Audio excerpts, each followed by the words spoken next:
سلام زخبركم كورات تخاتلتنا كمي توعلو نلوم سولوس عسران كلتن ميازيا كلتشان عسران حمشتن استدلو عرفاو زينان خوف لماقن قندل اطفاثو መንግስት ኢትዮጵያ ኣብ ሃገሩ ዝርከቡ ኤርትራውያን ስደተኛታት ክዕለሙ ወሲኑ ቀዳማይ ሚኒስትር አብይ አሕመድ ንበዓል ቤታን ወይዘሮ ፈትለወርቅ ገብረእግዚአብሔር ኣሲሩ ፕሬዝደንት ታደሰ ወረደ ንኣቶ አማኑኤል አሰፋ ምክትሉ ገይሩ መሪፅዎ መንግስት ኢትዮጵያ ዘመናውያን ነፈርቱ ገሱ 30 ካብ ሩስያ ሸሚቱ መንግስት ኤርትራ ኢትዮጵያን አክቲቪስት ዘሳብርዎ ዘለዎ ኩነታት አጠንቂቁ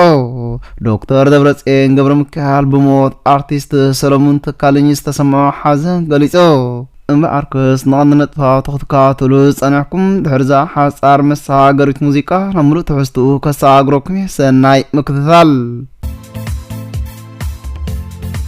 መንግስት ኤርትራን አሳወርት ኮይና ዝበሎም አክቲቪስት ኣብ ጫፍ ዕብዳን ከብዝበጽሑ ገሊጾ እቶም ጽሉላትን ህውከት ዘርኡን ኣብ ጫፍ ዕብዳን በጺሖም ዝበለ ኣቶ የማነ ገብረ መስቀል ኣብ ኢትዮጵያ ነፍሶም ከም አክቲቪስት ዝርእዋ ብቐጻሊ ህውከት ከም ዝሰብኩ ወቂሶ ምስ ኤርትራ ተነቃፍ ዝበሃሉ ፖለቲካዊ ዲስኩር ቃል በቃሉ ንዓብላልነት ዝሰብኩ ሕጽረት ፖለቲካ ዘጋጠሞም ከዓብዱ ምርኣይ ዘስደምም እዩ ክብል ገሊጽዎም ንጽል ፍቅሮም ንሉላዊ ወደባት መሬት ገማገም ባሕርን ኤርትራ ብዝኾነ መንገድ ንምጉባት ይጽዕሩ ከም ዘለው ንኢትዮጵያ ብትሪ አጠንቂቁ ነዝን ምትግባር ድማ መዓልታዊ ኣብ ልዕሊ ኤርትራ ዘሕርቕ ሓሶት ኣብ ምዝርጋሕ ከም ዝውዕሉን እዝኻ መርዛም ኣጀንዳ ዞባዊ ምርጋሕ ከም ዘይህሉ ዝገብር እዩ ክብል ኣስሚሩሉ ሚኒስትር ዜና ኤርትራ ኣቶ የማነ ገብረ መስቀል ነቲ ኣብ ዝሓለፈ ግዜ ዝዘርግሖ ሪትዊት ብምባል ናትና ኣይንህብን ዜናትና ኣይንደልን ብምባል ቅበፁ ክብል ጽሑፉ ዛዚሙ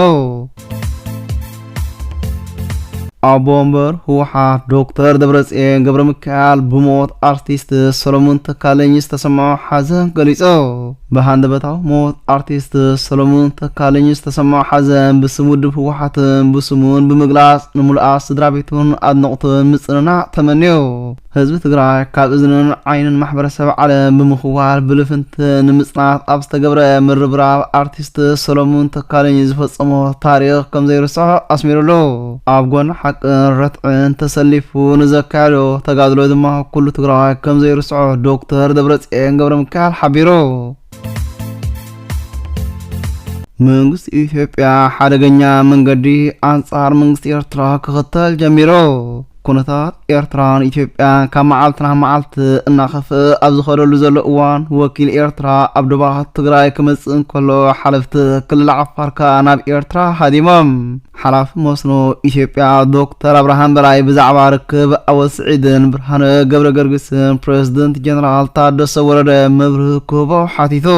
ንዝስዒብኻ መንግስት ፌደራል ነቶም ኣብ ዝተፈላለያ ከተማታትን ኣብ ማዓስከራ ስደተኛ ዝርከቡ ኤርትራን ክዕልሞምን ክዕጥቀሙን ወስኑ ከም ዘሎ እሙናት ምንጭታት ሓቢሮም ወላ እኳ ኣብ ሃገራት ምዕራብ ዝርከቡ ኣባላት ብርጌድ ንሓመዱ ኣብ ኣዲስ ኣበባ ቤት ጽሕፈት እንተኸፈቱ ንቓስ ዝኾኑ ብዙሓት ስለዘየለው ኣብ ማዓስከራ ዘለው ከሰልጥኖም ከም ዝተራዳድኡ ኣፍሊጦም ነቶም ኣብ ማዓስከራ ስደተኛ ዝርከቡ ኤርትራን ንምእማኖም ክሰርሑን ዘድሊ ዕጥቅን ስንቅን ታዕሊምን ብምሃብ ኣንጻር ስርዓት ኢሳያስ ክቃለሱ ይጓዩ ከም ዘለው እሙናት ምንጭታት ካብቲ ማዓስከር ሓቢሮም መንግስት ኤርትራ ብዋሕዳ ዓቕሚ ሰብን ብሕፅረት ኢኮኖሚን ይሳቐ ከም ዘሎ ዝገለጹ መራሕቲ ብልጽግና ዕድመ ስልጣን ኢሳያስ ንምሕጻር ኣብቲ ሃገር ዝርከቡ ኤርትራን ንኽለዓሉ ተራዳድዮም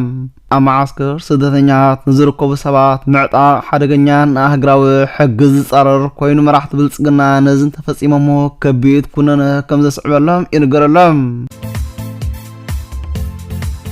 ግዚያዊ ፕሬዝደንት ክልል ትግራይ ሓድሽ ካቢነ ሚኒስትራት ብምድላው ካብ ስራሕ ዝተኣገዱ ኣባላት ሰራዊት ናብ ስርሖም ተመሊሶም ሓድሽ ፕሬዝደንት ታደሰ ወረደ ኣባላት ካቢነኡ ካብ 27 ናብ 21 ብምርካይ ቁጽሪ ምክትል ፕሬዝደንት ካብ 2 ናብ 1 ብምጉዳል ስሉጥ ካቢነ ሚኒስትራት መስሪቶ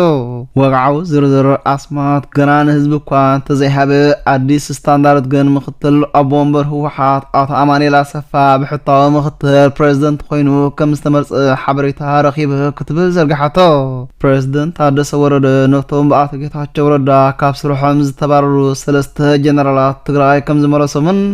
ጀነራላት ማዓሾ በየነ ምግበይ ሃይለ ዮሃንስ ወልደ ገርገስን ከምኡውን ሓላፍ ሰላምን ድሕነትን ጀነራል ፍስሓ ኪዳኑ ናብ ስልጣኖም መሊስዎም ፕሬዝደንት ታደሰ ወረደ ኣብቲ ናይ መጀመርታ ኣኼብኡ ነቲ ተኣፋፈ ብድሆታት ብህዝባዊ ዋዕላ ክፈትሖ ምዃኑ ዝተመባፅዐ ኮይኑም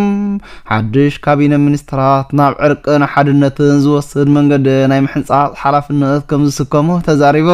ትግራይ ካብ ህሉ ፖለቲካዊ ቅልውላው ናይ ፖለቲካ ሰዓርን ተሰዓርን ብምውጋት ክትወፅእ ከም ዘይትኽእል ኣጠንቂቑ ኣብዚ ፅንኩርን ወሳንን እዋን ንትግራይ ዘጋጠማ ዓበይቲ ውድቦታት ንምፍታሕ ኩሎም ሰበስልጣን መንግስቲ ሙሉእ ቃል ክኣትዉ ከም ዘለዎም ነቶም ሓደስቲ ኣባላት ካቢነ ሚኒስትራት ኣዘኻኺሮ ኣብ ውሽጢ ሃገር ዘለው ተመዛበልቲ ሎሚ ዓመት ናብ ዓዶም ንምምላስ ፃዕርታት ክግበር ከም ዝኾነን ኩነታት ናይቶም ኣብ ግዝያዊ መዕቆብ ዘለው ሰባት ንምምሕያሽ ፍሉይ ኣቓልቦ ክወሃብ ምዃኑ ተመባፂዑ ቀዳማይ ሚኒስትር ኣብይ ኣሕመድ ንመራሕቲ ህወሓት ዘሰንበደ ንሓደ ቀንዲ ሓጋዚኦም ኣሲሩ እቲ ዝተኣስረ ሃይለ ሊባኖስ ወልደ ሚካኤል ዝተባህለ በዓል ቤታን ወይዘሮ ፈትለ ወርቅ ገብረ እግዚአብሔር ኮይኑም ኣብ ማዕርፎ ነፈርቲ ቦሌ ብዘይ ሕጋዊ መንገዲ ሳትላይት ቴሌፎንን ናይ ሓበሬታ ዘመናዊ መሳርሒታትን ካልኦትን ሒዙ ከም ዝተረኽበ ማዕከናት ዜና ኢትዮጵያ ኣቃሊሐን ኣቶ ሃይለ ሊባኖስ ወልደ ሚካኤል ናብ ምስጋር ዘይሕጋዊ ወርቂ ትግራይ ምትእሳር ከም ዘለዎን ቀንዲ ሓጋዚ ቁጠባውን ካልኦትን በዓል ዶክተር ደብረፅዮን ገብረ ሚካኤል ከም ዝኾነ ይንገረሉ ኣብ ግዜ ኩናት ትግራይ ኣብ ዲያስፖራ ኮይኑ ሚልዮናት ዶላራት ካብ ተጋሩ ብምውፃእ ነቲ ቃልሲ ከም ዝሓገዛን ብዙሕ ምስጢርን ገንዘብን ህወሓት ሒዙ ከሎ ምእሳሩ ንጉጅለ ዶክተር ደብረፅዮን ገብረ ሚካኤል ኣሰንቢዱ ንሱ ስለምንታይ ዘይሕጋዊ መሳርሒታት ሒዙ ብማዕርፎ ነፈርቲ ተጓዒዙ ዝብል ብዙሓት ዘገረመ ኮይኑም ብኣንጻር ግን ቀዳማይ ሚኒስትር ኣብይ ኣሕመድ ንጉጅለ ህወሓት ንምኽሳስ ክጥቀመሉ ስለ ዝደለየ እምበር ዝኾነ መሳርሒ ከም ዘይሓዘ ብዙሓት ወገናት ይቃወሙ መንግስቲ ኢትዮጵያ ዘመናዊ ነፈርቲ ውግእ ኣብ ውሽጢ ሓፂር እዋን ከም ዝርከብ ተገሊጹ ቀዳማይ ሚኒስትር ኣብይ ኣሕመድ ምስ ኤርትራ ኣብ ከቢድ ውጥረት እዩ ኣብ ዘለወሉ እዋን ስራሓት ሩስያ ዝኾና ዘመናዊ ነፈርቲ ውግእ ከም ዝሸመተ ሓደ ሓድሽ ሓበሬታ ተዘርጊሑ እተን ሱ-30 ዝዓይነት ነፈርቲ ውግእ ካብ ሩስያ ኣብ ውሽጢ ሓፂር ግዜ ከም ትርከበን ዝገለጸት ስፑትኒክ ኣፍሪካ ዝተባህለት መርበብ ሓበሬታ ኣብ ሩስያ ዝተሰርሐ ዘመናዊ መሳርሒ ዝዓጠቓን ፍሉይ ቴክኖሎጂ ከም ዘለወን ጸጺባ ሓይሊ ኣየር ኢትዮጵያ ክሳብ ሕጂ 133 ነፈርቲ ውግእ ከም ዘለወን ዝገለጸት ስፑትኒክ ኣፍሪካ ሕጂኻ ቁፅረን ዘይተፈልጣ ሱ-30 ዘመናውያን ድሮናትን ኣብ ቀረባ ግዜ ካብ ሩስያ ናብ ኢትዮጵያ ክኣትወን